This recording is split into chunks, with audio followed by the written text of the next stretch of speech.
Dengue ಜ್ವರ ಹಾಗೂ ಚಿಕನ್ಗುನ್ಯಾ ಜ್ವರವು ವೈರಸ್ನಿಂದ ಉಂಟಾಗುತ್ತದೆ. ಹಗಲು ಹೊತ್ತಿನಲ್ಲಿ ಕಚ್ಚುವ ಈಡಿಸ್ ಸೊಳ್ಳೆಯಿಂದ ಡೆಂಗಿ, ಚಿಕನ್ಗುನ್ಯಾ ಒಬ್ಬರಿಂದ ಮತ್ತೊಬ್ಬರಿಗೆ ಹರಡುತ್ತದೆ. ತೀವ್ರ ಜ್ವರ, ವಿಪರೀತ ತಲೆನೋವು, ಕಣ್ಣಿನ ಹಿಂಭಾಗದಲ್ಲಿ ನೋವು, ಮಾಂಸಖಂಡ ಮತ್ತು ಕೀಲುಗಳಲ್ಲಿ ವಿಪರೀತ ನೋವು, ವಾಕರಿಕೆ, ವಾಂತಿ ಇವು ಡೆಂಗಿ ಜ್ವರದ ಲಕ್ಷಣಗಳು. ಇಂತಹ ಲಕ್ಷಣಗಳು ಕಂಡುಬಂದಲ್ಲಿ ತಕ್ಷಣವೇ ವೈದ್ಯರನ್ನ ಸಂಪರ್ಕಿಸಿ ಸೂಕ್ತ ಚಿಕಿತ್ಸೆಯನ್ನ ಪಡೆಯಿರಿ. ಡೆಂಗಿ ಜ್ವರವನ್ನ ರಕ್ತ ಪರೀಕ್ಷೆಯಿಂದ ಪತ್ತೆ ಹಚ್ಚಬಹುದು. ಡೆಂಗಿ ಪರೀಕ್ಷೆ ಹಾಗೂ ಚಿಕಿತ್ಸೆಯು ಎಲ್ಲ ಸರ್ಕಾರಿ ಆಸ್ಪತ್ರೆಗಳಲ್ಲಿ ಉಚಿತವಾಗಿ ಲಭ್ಯವಿರುತ್ತದೆ.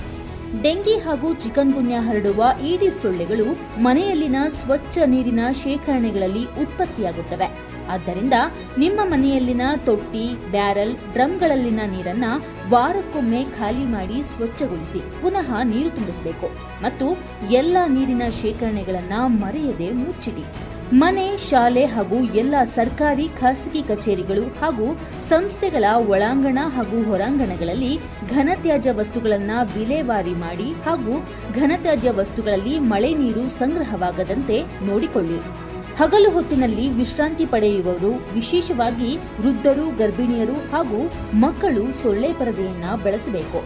ಡೆಂಗಿ, ಚಿಕನ್ಗುನ್ಯಾ ರೋಗಿಗಳು ಸಹ ತಪ್ಪದೆ ಸೊಳ್ಳೆ ಪರದೆಯನ್ನ ಉಪಯೋಗಿಸಬೇಕು. ಹಗಲು ಹೊತ್ತಿನಲ್ಲಿ ಸೊಳ್ಳೆಗಳು ಕಚ್ಚಿದಂತೆ ಮೈತುಂಬ ಬಟ್ಟೆ ಧರಿಸಬೇಕು.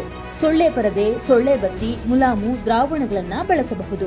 ಈಡಿಸ್ ಲಾರ್ವಾ ಸಮೀಕ್ಷೆಗಾಗಿ ನಿಮ್ಮ ಮನೆಗೆ ಭೇಟಿ ನೀಡುವ ಆರೋಗ್ಯ ಸಿಬ್ಬಂದಿ ಹಾಗೂ ಆಶಾ ಕಾರ್ಯಕರ್ತರಿಗೆ ಸಹಕಾರ ನೀಡಿ. ಅವರ ಸಲಹೆಗಳನ್ನ ಪಾಲಿಸಿ. ಬನ್ನಿ, ಎಲ್ಲರೂ ಒಟ್ಟಾಗಿ ಡೆಂಗಿಯನ್ನ ತಡೆಗಟ್ಟೋಣ. ಸಮುದಾಯದೊಂದಿಗೆ ಸೇರಿ ಡೆಂಗಿ ಜ್ವರವನ್ನ ನಿಯಂತ್ರಿಸೋಣ.